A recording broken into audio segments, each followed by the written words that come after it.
때 사람들은 겉옷을 벗어서 바울이라는 청년의 발 앞에 놓았습니다. 그들은 스데반을 돌로 치기 시작했습니다. 스데반은 무릎을 꿇고 큰 소리로 부르짖었습니다. 주 예수님, 제 영혼을 받아주시옵소서. 주님, 이 죄를 저들에게 돌리지 마옵소서. 이 말을 남기고 스데반을 잠들었습니다. 바울은 스데반이 죽임당하는 것이 마땅하다고 생각했습니다. 바울은 주님의 제자들을 모조리 잡아 죽이겠다는 기세로 살기등등했습니다. 그는 대제사장을 찾아가서 공문을 요구했습니다. 그가 다메섹에 내려가서 그 말씀을 따르는 사람들을 보기만 하면 남녀를 가리지 않고 모조리 예루살렘으로 붙잡아 오겠다고 했습니다. 바울이 길을 떠나 다메섹에 가까이 이르렀을 때였습니다. 갑자기 하늘에서 눈부신 빛이 내려와 바울을 둘러쌌습니다. 바울아, 바울아, 내가 어찌하여 나를 핍박하느냐? 당신이 누구십니까? 나는 내가 핍박하는 예수다. 이제 일어나 성 안으로 들어가라. 그러면 내가 해야 할 일을 말해줄 사람을 만나게 될 것이다. 바울과 함께 길을 가던 사람들에게는 소리만 들렸을 뿐 아무것도 보이지 않았습니다. 바울은 땅에서 일어나 눈을 떴지만 아무것도 보이지 않았습니다. 그는 함께 가던 사람들 손에 이끌려 다메섹 성 안으로 들어갔습니다. 한편 다메섹에는 아나니아라는 한 제자가 살고 있었습니다. 그에게 주님께서 환상 속에 나타나 그를 부르셨습니다. 아나니아야, 주여, 제가 여기 있습니다. 너는 일어나 직가로 가서 유다라는 사람의 집을 찾아 거기서 다수 사람 바울을 만나라. 그는 지금 거기서 기도하고 있다. 주님, 저는 그 사람에 대해서 많은 소문을 들어 잘 알고 있습니다. 그 사람은 예루살렘에 있는 성도들에게 온갖 해를 끼쳤다고 합니다.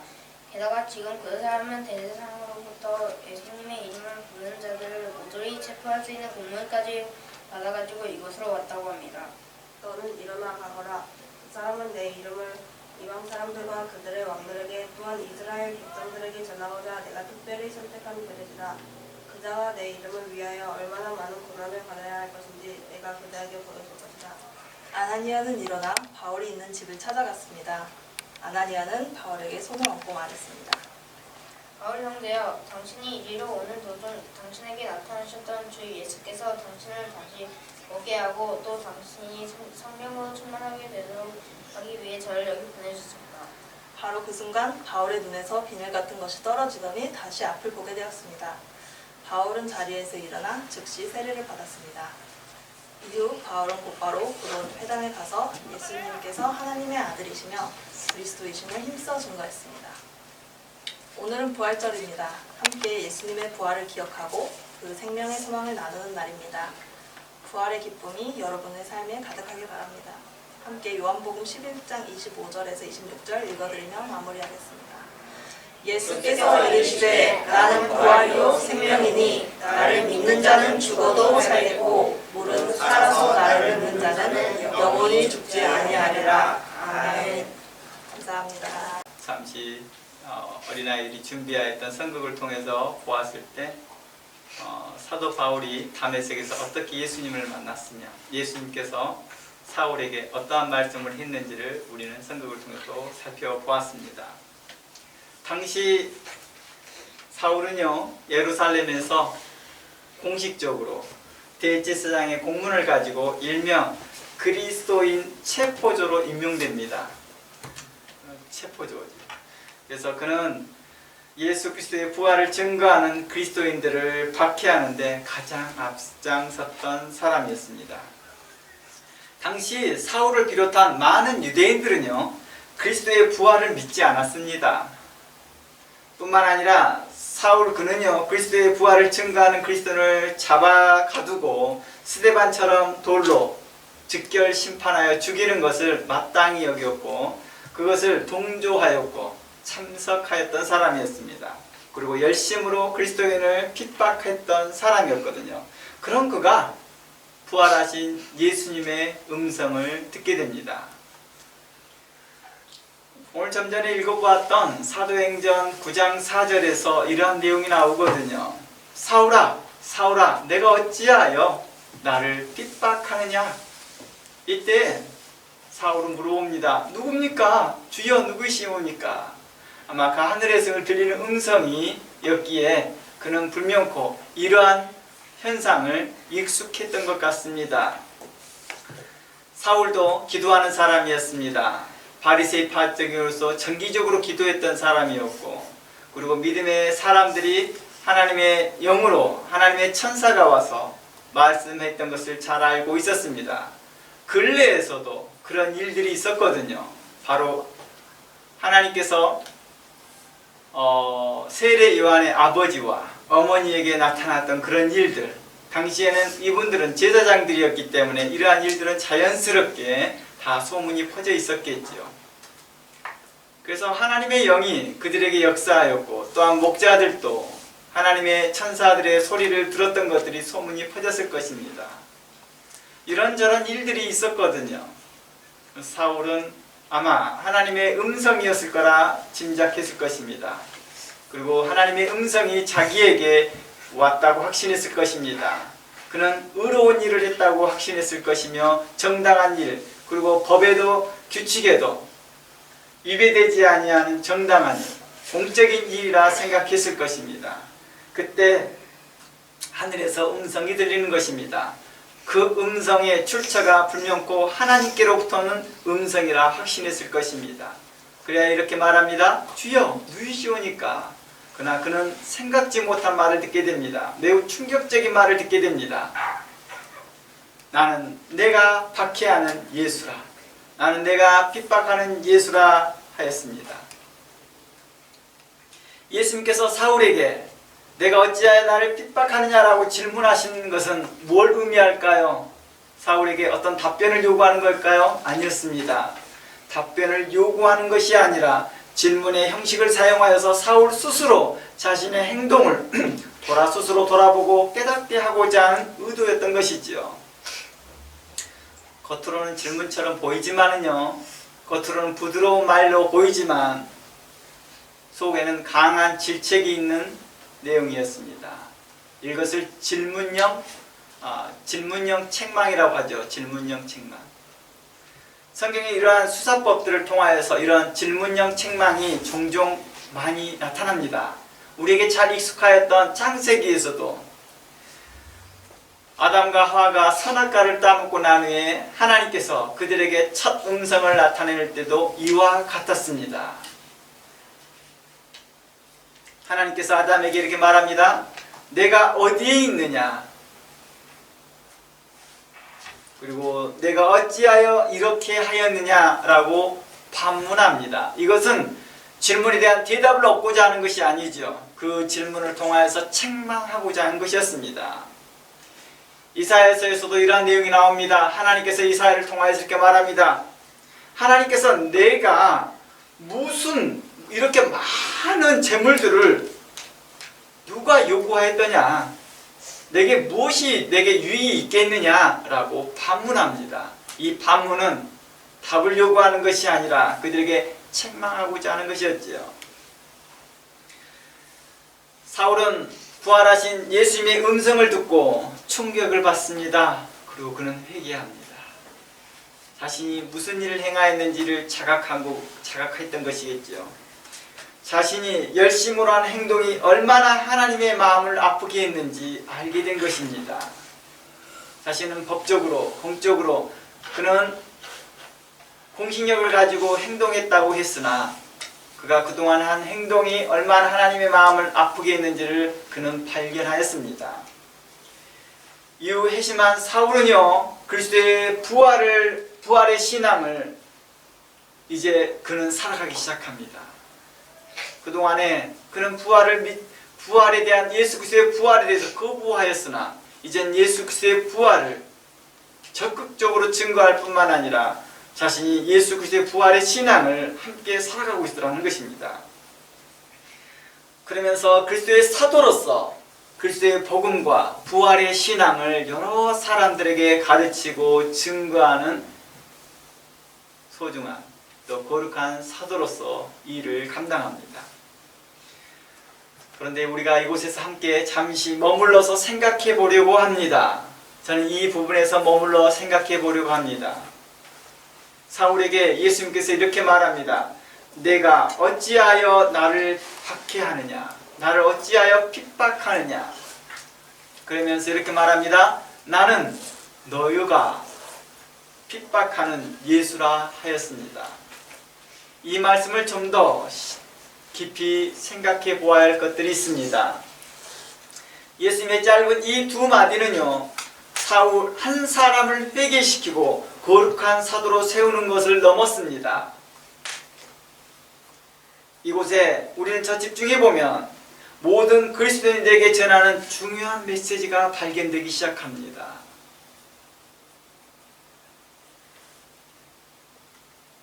사울이 행하고 있는 그 폭력과 핍박이 단순히 자신과 교리를 달리하는 어떤 사람에게 향한 것이 아니라 주님을 향하였고 하나님을 향한 말이었음을 발견한 것입니다.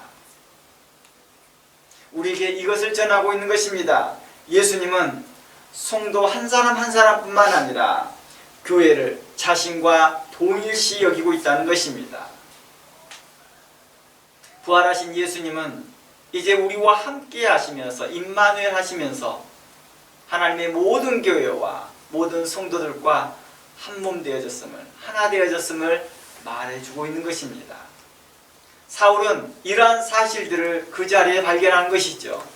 나는 분명코 핍박하는 사람을 바리새의 교리와 다르고 유대계 교리와 달랐던 사람들을 핍박하였고 그들을 잡아 죽였으나 예수님께서는 이렇게 말하더라는 것입니다. 어찌하여 너는 나를 핍박하고 나를 죽이려 하느냐라고 했다는 것입니다.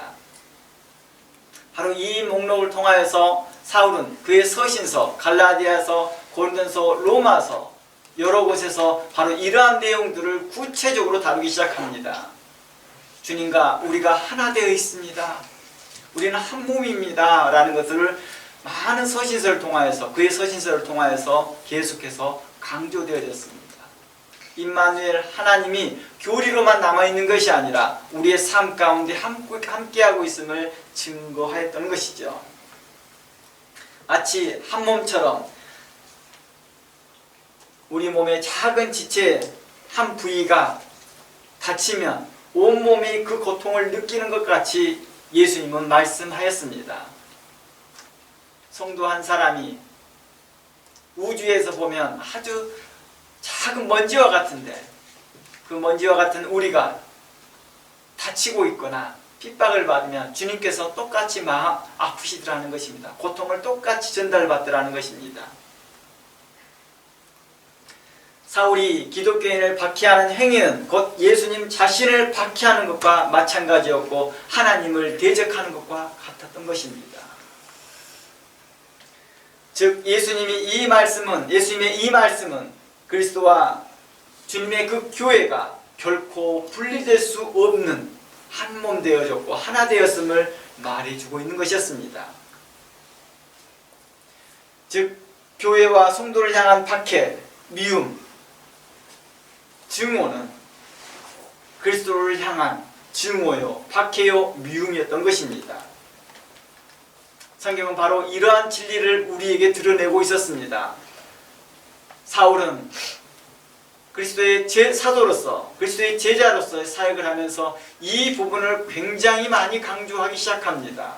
그래서 서신서를 여러 곳을 살펴보면 사랑에 대한 부분을 강조하면서 늘 이 부분을 강조합니다. 우리가 그리스도로 인하여서 구원을 받았다. 너희 형제에 대하여서 우리는 어떻게 살아봐야 될 것이냐에 대해서 계속해서 말합니다. 그는 그리스도께서 피값으로 산 형제입니다. 우리와 한 형제입니다. 그리스도께서 그 형제를 부끄러워하지 않습니다. 그런데 왜 우리는 그 형제를 부끄러워하고 질책합니까? 라고 말했던 것입니다.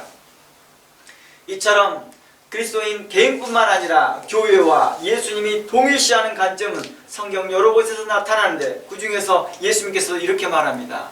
요한복음 15장에서 보면 나는 참 포도나무요 너희는 가지라 하면서 예수님과 우리가 한 몸 되어졌음을 이야기합니다. 우리가 포도나무 하면 포도 이파리와 포도 송이와 포도 가지와 포도 뿌리를 따로 분리해서 말하는 사람은 아무도 없습니다. 그렇죠? 포도나무 한 그루를 사왔어요 라고 하면 포도 송이 열매만 가져왔다는 말로 생각하지 않는다는 것입니다. 나무의 전체를 가져왔다고 이해하는 것이죠.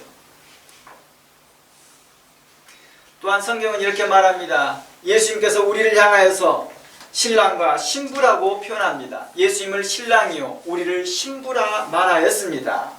에베소서 5장과 계시록 21장에서도 이러한 내용들을 우리에게 언급합니다. 예수님과 교회의 관계는 신랑과 신부의 사랑으로 말미암아 하나 되어졌음을 비유해서 말씀하신 것입니다. 에베소 5장 한번 가볼까요? 에베소 5장 29절 말씀 가봅니다. 우리가 이러한 에베소의 내용을 다시 한번 살펴보면서 교회에 대한 부분들을 다시 한번 정립하는 시간을 우리는 가졌습니다. 에베소 5장 29절 누구든지 언제나 자기 육체를 미워하지 않고 오직 양육하여 보호하시기를 그리스도께서 교회에게 함과 같으니라. 우리는 그 몸의 지체입니다. 우리는 그리스도의 몸의 지체를 말합니다. 지체라고 말하고 있는 거죠.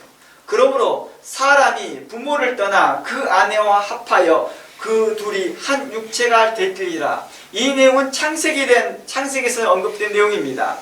그래서 이곳에 잘 보세요. 사람이 부모를 떠나 그 아내와 합하여 둘이 한 육체가 될지니라 하면서 32절 이야기를 합니다. 이 비밀이 크도다. 그리스도와 교회에 대하여 말했다라고 말합니다. 그리스도와 교회가 한 몸이라고 말하는 것입니다. 마치 주께서 가정을 세우시고 아내와 남편을 세우시고 그 둘이 한 몸이라고 하였던 것들처럼 이제 그리스도와 교회가 한 몸이다라고 말해준 것입니다.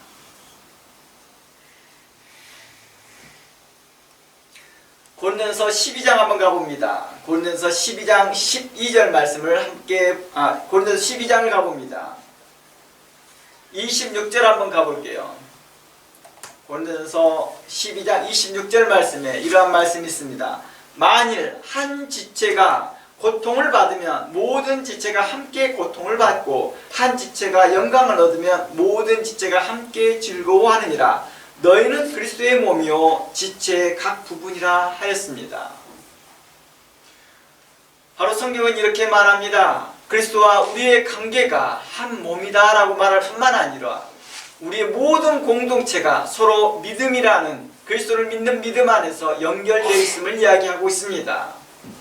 그러니 A 교회가 부흥을 하고 B 교회가 힘들어한다면 우리는 이 모든 일에 함께 기뻐하고 슬퍼하는 것입니다. 성경은 우리를 향하여 이렇게 말하고 있습니다. 실상 이렇게 말하거든요. 우리 교회는 작아요. 우리 교회는 몇 없어요. 우리는 이렇게 바라보는 시선 자체가 우리는 부분적으로 분리됨을 이야기하고 있다는 거예요. 그러나 성경은 그렇게 말하지 않고 있다는 것입니다. 하나됨을 이야기하고 있다는 것입니다. 어느 때는 작은 지체로서 작은 모양으로서 그 역할들을 하고 있다는 것입니다.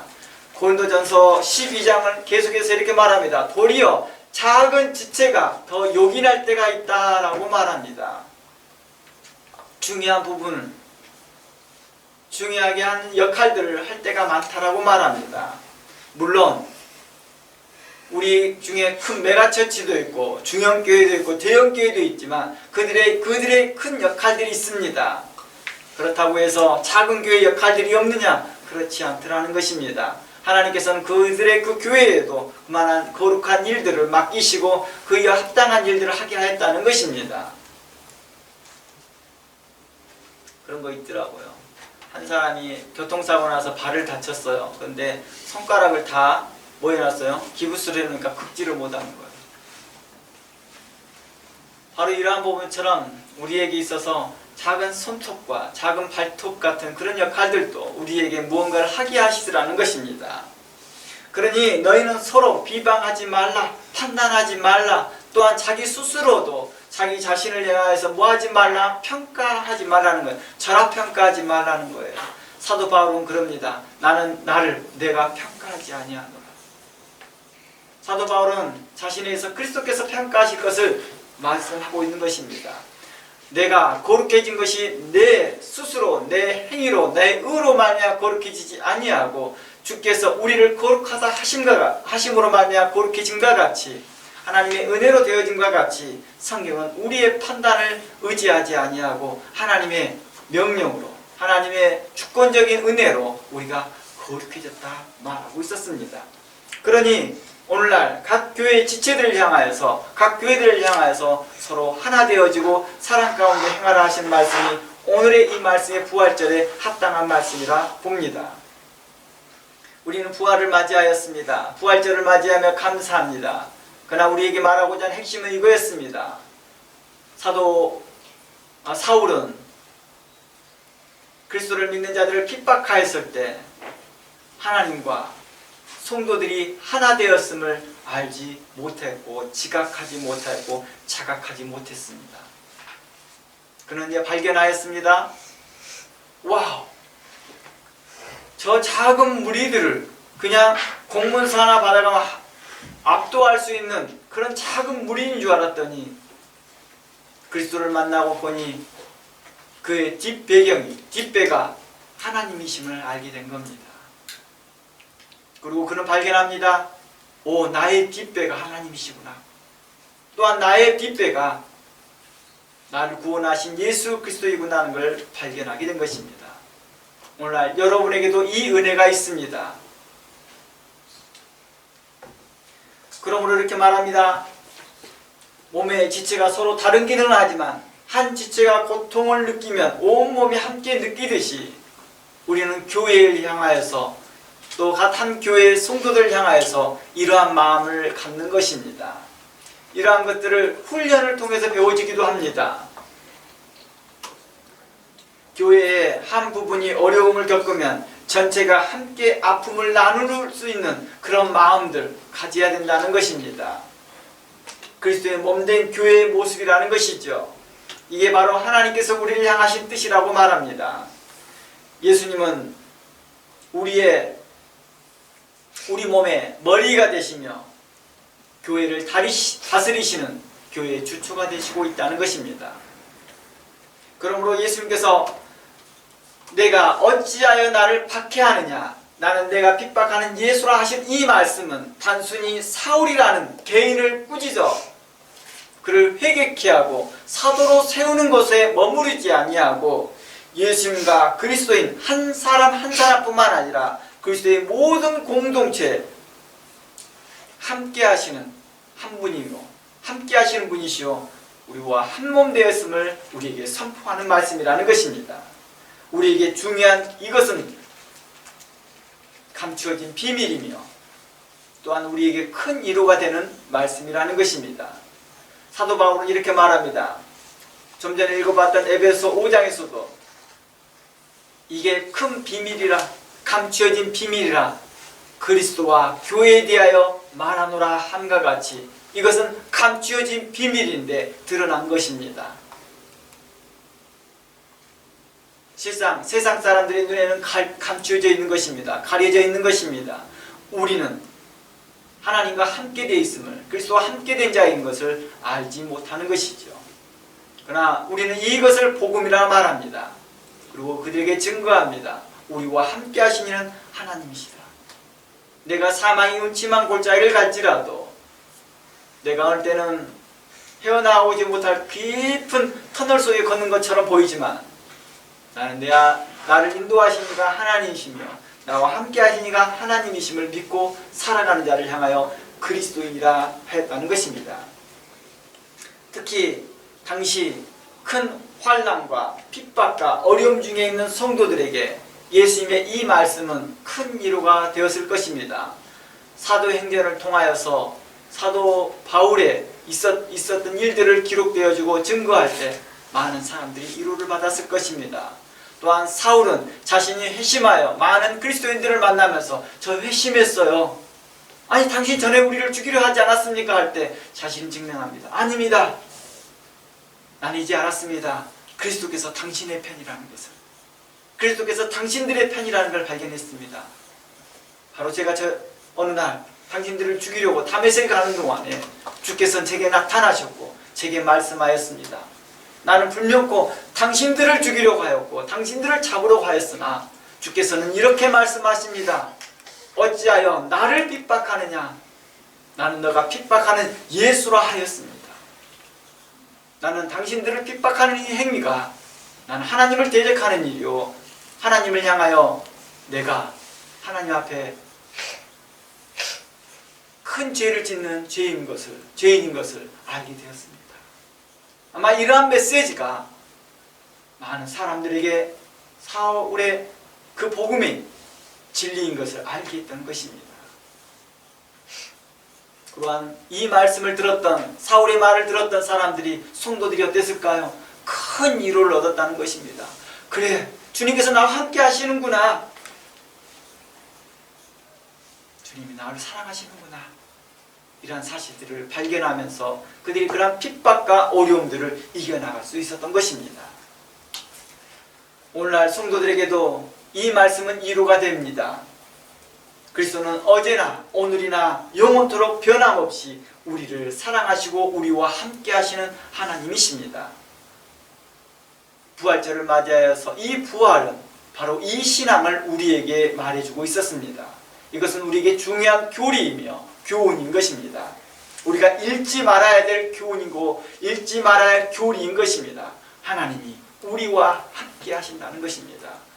하나님께서 그리스도께서 우리를 향하여 한 몸같이 말씀하셨다는 것입니다.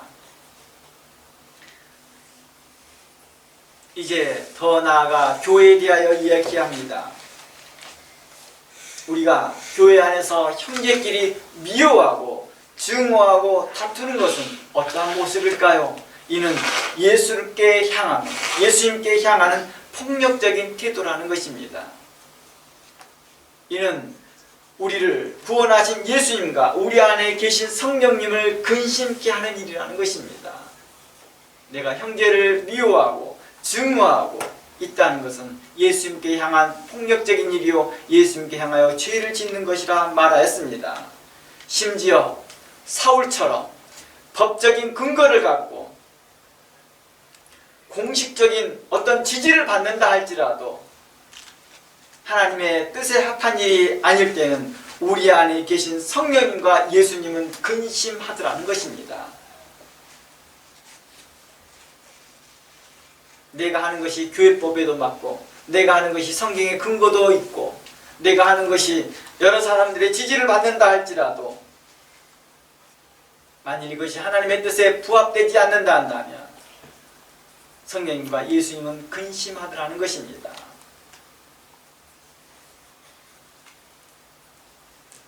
이는 에베소 교회에서도 발견되어 주는 것입니다. 이는 우리 구주 예수 그리스도께서 죄를 짓는 것이다 라고 하는 내용들을 함께 살펴보고자 합니다. 고린도서 8장 말씀 가봅니다. 고린도서 8장 11절 가봅니다.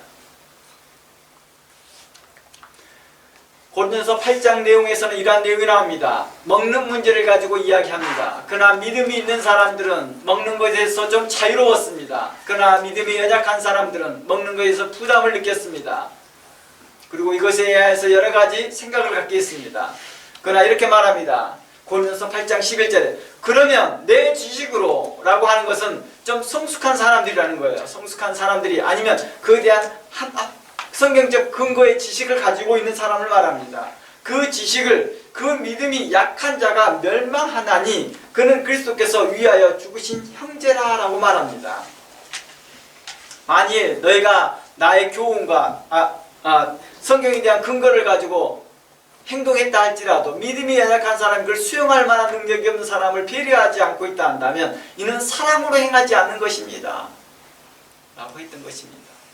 에베소 교회를 향하여서 그가 아무리 진리를 대하여서 수호하고 지키려 했으나 만약 이 일이 사랑으로 행하지 아니하였다 한다면 주께서 책망하심과 같이 또한 주께서 우리에게 이렇게 말하고 있었다는 것입니다. 우리가 다음 주부터 계시록에 나온 7교회를 하나하나씩 살펴보려고 합니다. 그때 좀 더 자세하게 에베소 교회를 이야기 나누겠습니다. 오늘 이 내용에서 이렇게 바라봅니다. 형제를 향하여서 그 약한 양심을 상하게 하는 것은 곧 그리스도에게 죄를 짓는 것이다 라고 12절은 말하고 있었습니다. 이같이 너희가 형제에게 죄를 지어 라고 말합니다. 그리고 그 약한 양심을 상하게 하는 것이 곧 그리스도에게 죄를 짓는 것이라 말합니다. 약한 양심을 상하게 하는 것, 우리는 이 말을 상처를 받았다라고도 표현합니다. 우리는 이러한 일들이 교회 안에서 만연되어져서는 안 될 것입니다. 이는 하나님께서 기뻐하지 않는 일이요 성령님께서 기뻐하지 않는 일이라는 것입니다. 오늘날 교회가 왜 이렇게 빠르게 쇠퇴하고 빠르게 교회가 감소하는 이유가 무엇일까요? 거기에는 항상 이 단어가 공존하더라고요. 상처라는 단어요. 저 상처받았어요. 상처. 이 말을 그냥 무시할 문제는 아니었던 것 같습니다. 이제는 우리가 좀 생각해 봐야 될 것 같습니다. 그들의 믿음 없음을 우리는 너무 성경적 근거를 근거하고 교회 법을 근거하고 전통을 근거하여 그들을 적대시하며 미워하고 증오하고 심판만 하지 않았는지 우리는 돌아보아야 할 것입니다. 오늘 부활절을 맞아요. 사울이 스데반을 죽이는데 전혀 양심에 꺼리낌이 없었고 합당하다 생각했을 뿐만 아니라 다메섹에 있는 그리스도인들을 죽이는 데 있어서 그가 의기양양했고 열심으로 그 공문을 가지고 그는 죽이려는데 기세에 등등한 자세였습니다. 그는 전혀 자신의 행동에 문제가 있다라고 생각하지 않았을 것입니다. 도리어 자기는 율법을 완전히 지키는 자요 흠없는 자라고 생각했을지도 모릅니다.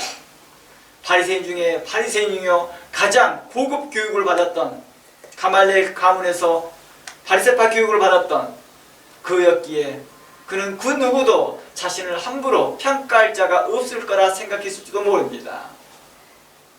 자신은 대제사장의 공문을 받았으니 그 누가 나를 힐난하리요 했을 것입니다. 누가 나를 함부로 막으리요 했을 것입니다.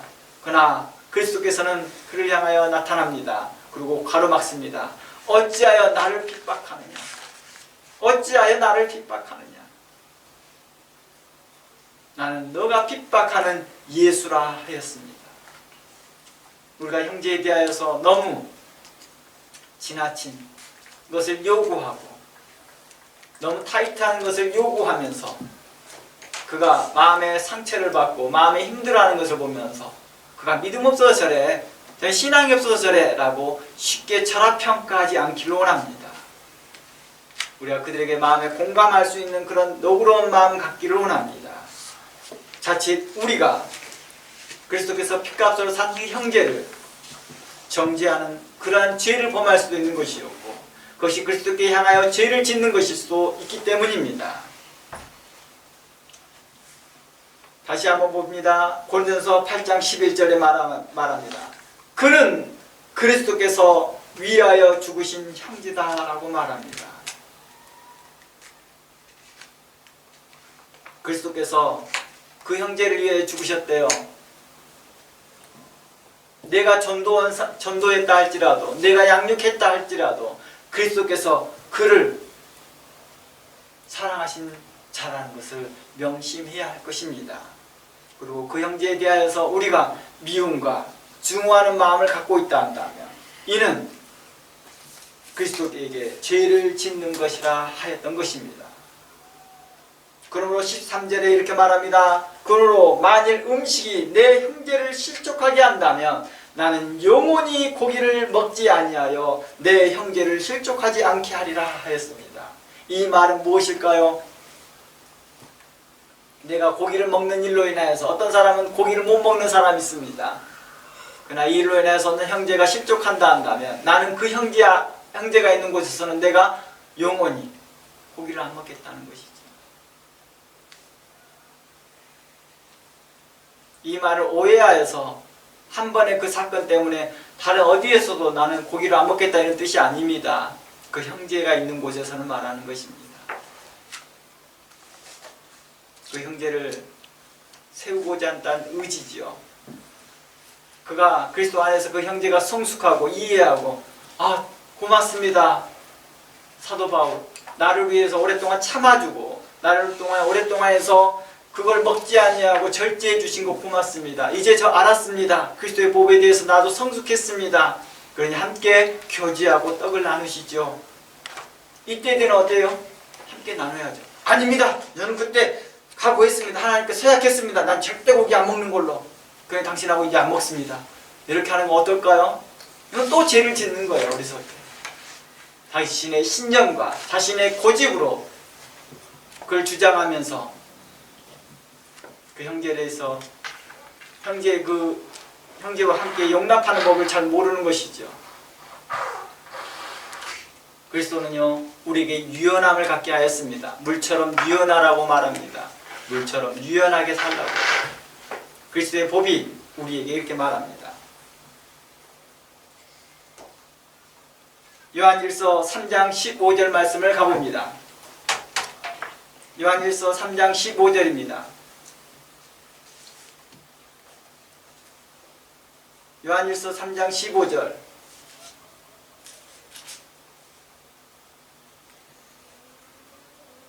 함께 보겠습니다. 그 형제를 미워하는 자마다 살인하는 자니 살인하는 자마다 영생이 그 속에 거하지 아니하는 것을 너희가 아는가. 형제를 미워하는다. 이런 것을 살인이라고 표현했습니다. 16절. 그가 우리를 위하여 목숨을 버리셨으니 우리가 이로써 사랑을 알고 우리도 형제를 위하여 목숨을 버리는 것이 마땅하다라고 말합니다. 그리스도께서 우리를 위하여서 십자가에서 물과 피를 쏟으신 그 사랑을 너희가 받았다라고 말합니다. 그 은혜로 말미암아 우리가 구원을 받았으니 우리가 서로 사랑하는 것이 마땅하다고 말합니다. 그러면서 누가 이 세상의 재물을 가지고 형제의 궁핍함을 보고도 도와줄 마음을 닫으면 하나님의 사랑이 어찌 그 속에 거하겠느냐 하였습니다. 어떤 사람이 이렇게 생각할 수 있습니다. 아유, 그리스도의 사랑이 그렇게 해서 전달되어 줄 수 있죠. 하지만 본질적으로는 무엇입니까? 하나님의 사랑 구원입니다 라고만 주장하는 사람도 있을 것입니다. 그러나 성경은 이렇게 말합니다. 자녀들아, 우리가 말과 혀로만 사랑하지 말고 행함과 진실함으로 하라라고 말합니다. 이 말의 맥락은 무엇일까요? 그리스도께서 우리와 한 몸 되신과 같이 성경은 우리에게 이렇게 말합니다. 예수님과 우리가 한 몸 되어졌다라고 하는 것은 생각으로 가치관으로 하나 됐다는 의미는 아닐 것입니다. 실제적으로 우리와 함께됨을 이야기하고 있습니다. 예수 그리스도의 부활이 추상적인 부활이 아닌 것처럼 예수님의 부활이 그냥 개념적인 부활이 아닌 것처럼 예수님의 부활이 철학적인 사상의 부활이 아닌 것처럼 실제로 그리스도께서 죽으셨다가 육체가 부활하신 것처럼 이제 그리스도와 우리가 한 몸 되었음을 이야기합니다. 그랬을 때 주께서는 이런 맥락에서 이렇게 말합니다. 한편에 있는 사람들에게 말합니다. 창세로부터 복을 받을 자여 내가 준비한 잔치에 오라. 이렇게 말합니다. 내가 감옥에 있을 때 내가 찾아와 줬고 내가 목마랐을 때 물을 주었고 내가 배고팠을 때 내가 먹을 것을 갖다 주었느니라. 주님, 우리가 어느 때 그렇게 하였나이까 하였을 때 주께서 이렇게 말합니다. 지극히 작은 자 하나에게 소외된 자 하나에게 한 것이 곧 내게 한 것이라 하였습니다. 오늘의 기도하시는 분과 같이 우리가 그리스도인으로서 돌아봐야 할 대상이 소외된 자였습니다. 오늘날 우리에게 있어서 이렇게 말씀하고 있었습니다. 바로 그 소외된 사람에게 우리는 뭘 갖다 주었습니까? 주께서는 이걸 칭찬하였습니다. 세상을 재물을 가지고 그 형제의 궁핍함을 보고 도와주었던 것을 향하여 칭찬하였다는 것입니다. 바리새인과 서기관들을 칭찬했던 것이 아니라 도리어 세리와 같은 자를 칭찬해 주었다는 것입니다. 19절에 이렇게 말합니다. 18절부터 다시 읽어봅니다. 자녀들아, 우리가 말과 혀로만 사랑하지 말고 행함과 진실함으로 하자. 이로써 우리가 진실로 진리에 속한 줄 알고 또 우리 마음을 주 앞에 굳세게 하리라. 내가 진리 가운데 있다, 내가 복음 가운데 있다, 난 참 전통 가운데 있다라고 말한다 한다면 바로 이 교훈이 우리 마음에 깊이 새겨져야 할 것입니다. 이러한 삶이 우리에게 사라져야 될 것입니다. 이게 바로 부활의 신앙이요, 부활의 신앙을 삶을 살아가는 자들이라는 것입니다. 부활하신 예수님께서 사울에게 나는 내가 핍박하는 예수라는 말씀은 이제 환난과 핍박과 고난 중에서 모든 교회와 모든 그리스도인들을 이제 홀로 두지 아니하고 함께 하신다는 이 말씀을 우리는 생각하면서 나만이 아니라 내 형제에게도 또한 그러한 하나님이심을 알아야 할 것입니다. 주께서는 이렇게 말하는 것이죠. 내가 너를 사랑한다, 내가 너를 그만큼 아낀다, 내가 너를 내 몸과 같이 사랑한다 하시는 말씀이 사도 사울에게 했던 말씀을 통하여서 축약되어진 말씀이라는 것입니다. 나는 내가 핍박하는 예수라. 우리는 소외된 사람에게 향하여서 대할 때 바로 이 부분이 강조되었던 것이겠죠. 주께서는 그와 내가 하나였다라는 것을 그 심판 자리에서 말해주고 있었습니다. 그러나 불의한 자들은 어땠겠습니까? 그는 내가 주님 앞에서 말씀도 이것도 가르쳤고 저것도 가르쳤고 내가 하나님의 깊은 지식도 다 깨달아 알았습니다. 그래서 이 선지자 노릇도 했고 저런 일도 다 했습니다 했더니 주께서 이렇게 말합니다. 불법을 행하는 자들아 내게서 떠나가라고 말합니다. 이유가 뭐였습니까? 그런 소외된 자들이나 그런 자들을 향하여서 돌아보지 않았습니다. 그런 일들은 무가치한 일이라고 생각했습니다. 영지주의적 생각을 가지고 물질의 세계는 악한 것이요 오직 영의 세계만이 참된 것이라 생각해서 그들은 영혼만이 참된 것이라 생각하였던 이중적인 삶을 이혼론적인 삶을 살아가고 있었던 것입니다. 하나님은 이런 이혼론적인 삶을 기뻐하지 않으셨다는 것입니다. 예수 그리스도의 부활이 참되고 예수 그리스도의 부활이 진실이었고 실제로 죽었던 몸이 살아났던 것들처럼 우리의 삶이 그러기를 원하였다는 것입니다.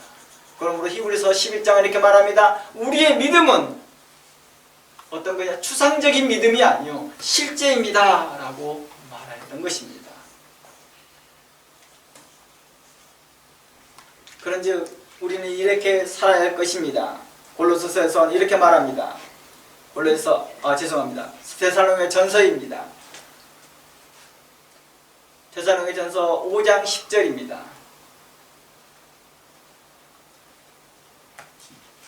데살로니가 전서 5장 10절 말씀에 이렇게 말합니다. 주님과 함께 살아가는 자의 삶을 이렇게 말합니다. 10절 예수께서 우리를 위하여 죽으사 우리로 하여금 깨어있든지 자든지 자기와 함께 살게 하였다라고 말합니다. 이 말을 다시 생각해 본다면 우리가 깨어있든지 자고 있든지 그리스도께서는 우리와 함께 살아가고 있더라는 것입니다. 그러므로 11절 피차 권면하래요. 서로 덕을 세우래요. 12절 형제들아 우리가 너희에게 구하노니 너희 가운데 수고하고 주 안에서 너희를 다스리며 고난하는 자들을 너희가 알고 그들의 역사로 말미암아 사랑에서 가장 귀히 여기며 너희끼리 화목하라 하였습니다. 그리스도 안에서 서로 화목하고 서로 형제의 사랑을 나누는 것이 그리스도께서 우리를 향한 마음이었습니다. 14절 또 형제들아 너희를 고난하노니 게으른 자들을 권계하라고 말합니다. 이곳에서 말하는 게으른 자는 어떻습니까? 선을 행하지 않는 자들이요 그리스도에 의하여서 성도에 합당한 삶을 살아가지 않는 자들을 향하고 있었습니다. 그들을 권면하고 책선하여라고 말하였다는 것입니다.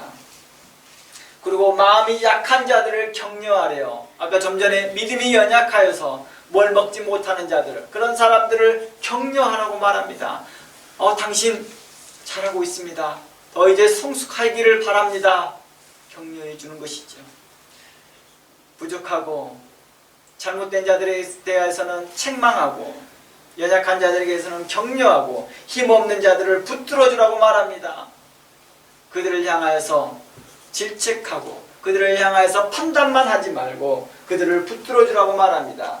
그리고 모든 사람에게 오래 참으라 하였습니다. 우리는 서로에게 인내할 필요성들이 있을 것입니다. 어느 때는 나의 기준에 서로의 기준에 맞지 않는다 할지라도 우리는 인내하면서 그리스도께서 우리를 향하여 오래 참으심과 같이 우리도 그리스도를 인하여서 오래 참는 것입니다.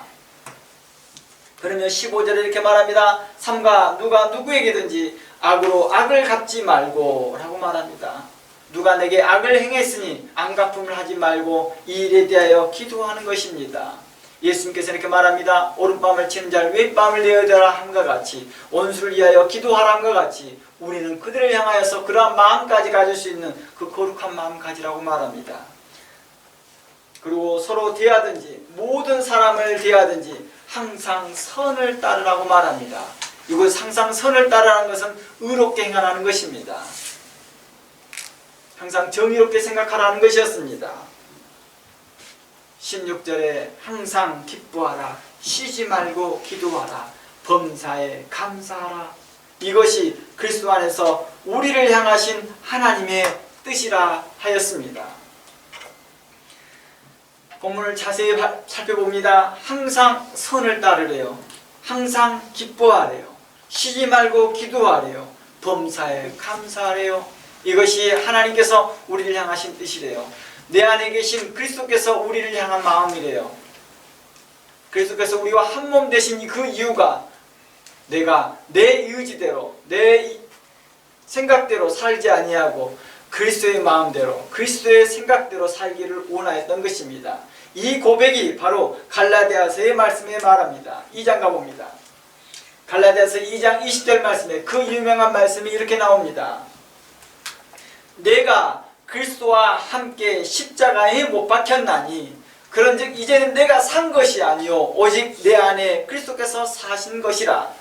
이제 내가 육체 가운데 사는 것은 나를 사랑하사 나를 위하여 자기를 버리신 하나님의 아들을 믿는 믿음 안에 사는 것이라 하였습니다. 사도 바울은 이렇게 위대한 고백을 합니다. 그가 부활하신 예수 그리스도를 만나고 난 후에 그 부활하신 예수 그리스도께서 자신 안에 살고 있음을 믿었습니다. 이제 내 자아로 사는 것이 아니라 예수 그리스도와 함께 살아가겠다고 고백하는 것입니다. 단순히 예수 그리스도의 십자가 사건을 역사적 사실로 믿는 것에 끝나는 것이 아니라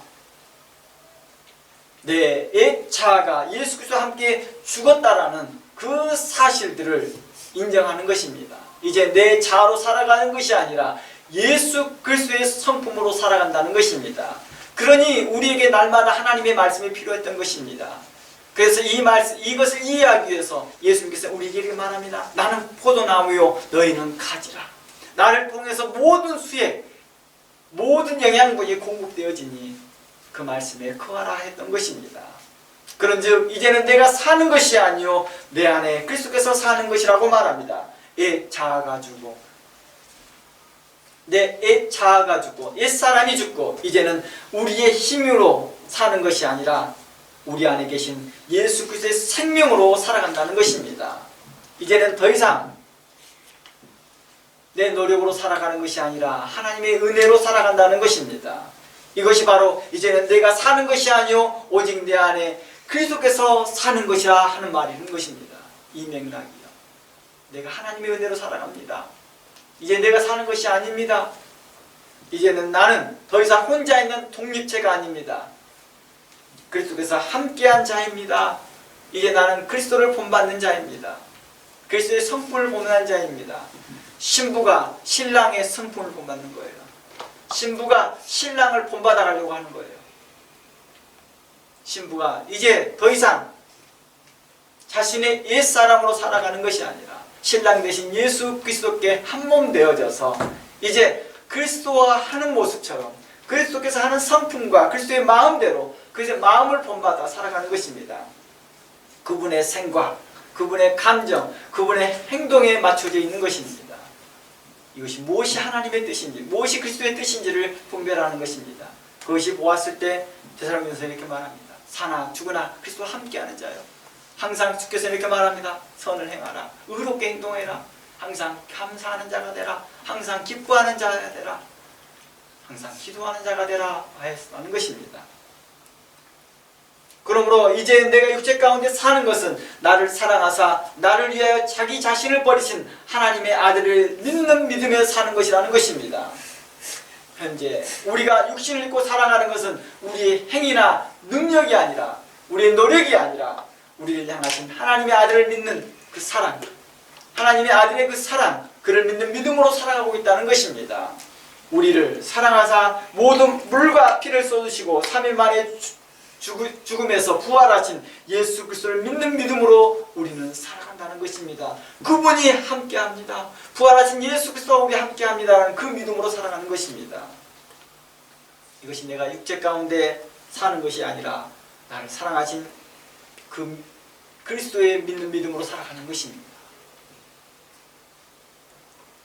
그러므로 우리가 주님과 함께 살아가는 은혜를 받는 자들은 항상 깨어있든지 자든지 주와 함께 살아가는 자들이라 하였다는 것입니다. 그러므로 골로새서 3장 12절 말씀 읽고 오늘 부활절 말씀을 마무리해보고자 합니다. 오늘 부활절 말씀의 마지막 본면일 것 같으며 또다시 성경을 통해서 늘 반복하며 권면했던 말씀입니다. 우리에게 익숙했던 말씀이요 우리가 늘 들었던 말씀이나 이 말씀을 또다시 권면하며 오늘 부활절 말씀을 마무리하겠습니다. 골로새서 3장 12절 말씀입니다. 읽어드리겠습니다. 그러므로 너희는 하나님이 택하사 거룩하고 사랑받는 자처럼 긍휼과 자비와 겸손과 온유와 오래 참음을 옷 입고 누가 누구에게 불만이 있거든 서로 용납하여 피차 용서하되 주께서 너희를 용서하신 것 같이 너희도 그리하고 이 모든 것 위에 사랑을 더하라. 이는 온전히 매는 띠니라. 아멘. 이 말씀이 여러분들에게 교훈이 되어지며 여러분의 삶에서 지표가 되기를 주의 이름으로 원합니다.